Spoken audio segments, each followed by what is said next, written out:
How to fix WhatsApp call unavailable problem easily and fast. Hello guys, so first thing, open the settings.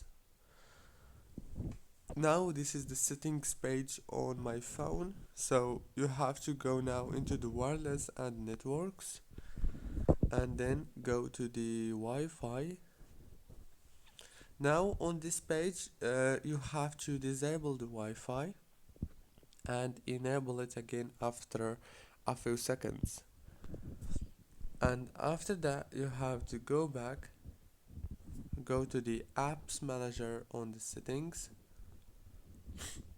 On this page you will find all the apps that you have downloaded on your phone, so you have to scroll until you find WhatsApp, click on it, click on this force stop option, and then click on the storage, click on this option, it's called clear cache, and then click on the power usage details, click down here again on force stop, and that's it. Don't forget to like, subscribe.